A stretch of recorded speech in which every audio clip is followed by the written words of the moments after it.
আইপিএলে কিন্তু আজকে সবথেকে বড় ম্যাচ সন্ধ্যা 7:30টায় কিন্তু আইপিএলের এল ক্লাসিকো দেখতে চলেছি।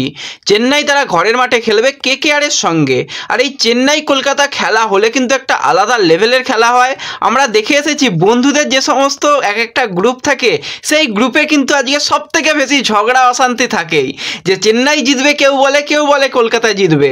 চেন্নাই কলকাতার সাপোর্টাররা কিন্তু আজকে এই ম্যাচটা দেখার জন্য অপেক্ষায় থাকে সারা বছরের জন্য, যে কবে সিএসকে কেকেআর ম্যাচ হবে, কবে একে অপরকে ট্রোলিং করা হবে, কবে এই ম্যাচের আনন্দ আমরা নেব। তো আজকেই কিন্তু সেই ম্যাচ রয়েছে। হেড টু হেডের রেকর্ড কীরকম রয়েছে দুটো দলের সেই নিয়ে কথা বলবো। আজকে ম্যাচের পরিকল্পনা অনুযায়ী কোন দলের জেতার সম্ভাবনা কতটা রয়েছে, লাইন আপ কীরকম হতে চলেছে, সমস্ত নিয়েই কথা বলবো এই ভিডিওতে। তাই একটাই রিকোয়েস্ট, যারা চ্যানেলে প্রথমবার এসেছো মনে করে চ্যানেলটাকে সাবস্ক্রাইব করে পাশের বেল আইকনটাকে অন করে রেখো। আর যারা ফেসবুক পেজ থেকে ভিডিও দেখছো মনে করে একটু ফেসবুক পেজটাকে ফলো করে নিও, তাহলে তোমাদের প্রিয় দলের খেলার সমস্ত আপডেট তোমরা এখানে পেয়ে যাবে। তো চলো আর দেরি না করে ভিডিও শুরু করা যাক। তো প্রথমেই যদি আমরা একটুখানি আইপিএলের পয়েন্ট টেবিলের দিকে তাকাই, তো চেন্নাই কিন্তু প্রথমটা শুরু খুব ভালো করেছিল, পরপর দুটো ম্যাচ জিতেছিল, কিন্তু পরপর দুটো ম্যাচ তারা হেরে গিয়ে বর্তমানে 4টে ম্যাচ খেলেছে, তারা কিন্তু 4 পয়েন্ট পেয়েছে এবং পয়েন্ট টেবিলের 4 নম্বর পজিশনে রয়েছে। অপরদিকে কিন্তু কেকেআর জয়ের হ্যাটট্রিক করে ফেলেছে এবছরে এবং একটা আলাদাই খেলছে কেকেআর দল গৌতম গম্ভীরের আসার পর থেকে। তো 3টে ম্যাচে 3টেই জিতেছে।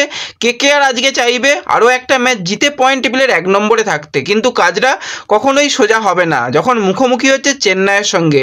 চেন্নাই তাদের ঘরের মাঠে দুর্দান্ত খেলে এসেছে, আমরা দেখেছি টুর্নামেন্টের প্রথম দুটো ম্যাচই কিন্তু চেন্নাই ঘরের মাঠে ভালো রেজাল্ট করেছিল। এছাড়া যদি আমরা আইপিএলের ইতিহাসে হেড টু হেডের লড়াই নিয়ে কথা বলি, তো দুটো দল এখনও পর্যন্ত 29 বার মুখোমুখি হয়েছে। চেন্নাইয়ের কিন্তু পাল্লা বেশ ভারী রয়েছে, 18 বার চেন্নাই জিতেছে, 10 বার কলকাতা জিতেছে। এবং হায়েস্ট রানের দিকে যদি তাকাই, তো এই দুটো দলের ম্যাচের মধ্যে কিন্তু চেন্নাই একবার 235 রান করেছিল, কলকাতা হায়েস্ট 202 রান করেছিল। আর লোয়েস্ট রানের দিকে তাকালে 114 রান কিন্তু লোয়েস্ট রান চেন্নাই করেছিল, 108 রান কিন্তু কলকাতা লোয়েস্ট রান করেছে। আর এই সিজনে যেরকম আইপিএলে কেকেআর ব্যাটিং করছে আলাদাই দেখতে লাগছে। আগের দিনে একটুর জন্য মানে একদম আইপিএলের সর্বোচ্চ রানটা হলো না, তো তা না হলে কিন্তু হয়ে যেতে পারতো। আর রীতিমতন কিন্তু এখন সিএসকে দলের একটুখানি ব্যাটারদের দিকে প্রশ্ন তো উঠছেই, সঙ্গে সঙ্গে লাস্ট ম্যাচে বোলারদের বোলিং খুব খারাপ হয়েছিল, সেখানে কিন্তু মুস্তাফিজুরের মতন প্লেয়ার না থাকার জন্য কিন্তু যথেষ্ট চাপে পড়ে যেতে দেখা গিয়েছিল প্লেয়ারদের। তো সেক্ষেত্রে আজকে যদি আমরা কেকেআর দলের দিকে তাকাই, খুব একটা পরিবর্তন আজকে হবে না, একটাই সম্ভবত পরিবর্তন হতে পারে। যদি ওপেনারের দিকে তাকাই, ফিল সল্টের সঙ্গে সুনীল নারিন অবশ্যই শুরু করতে চলেছে।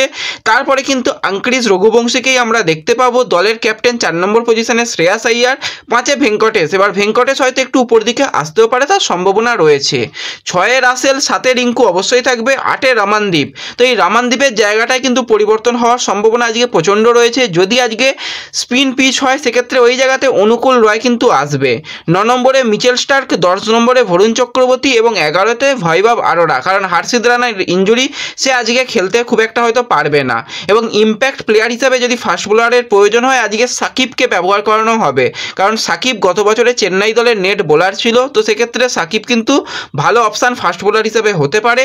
আর যদি স্পিন বোলার হিসাবে দরকার হয় সেক্ষেত্রে শ্রেয়াস শর্মা। অপরদিকে যদি আমরা চেন্নাই দল নিয়ে কথা বলি, তো চেন্নাইতেও কিন্তু আজকে একদম বেস্ট প্লেইং 11টাই চেন্নাই নামাতে চাইবে।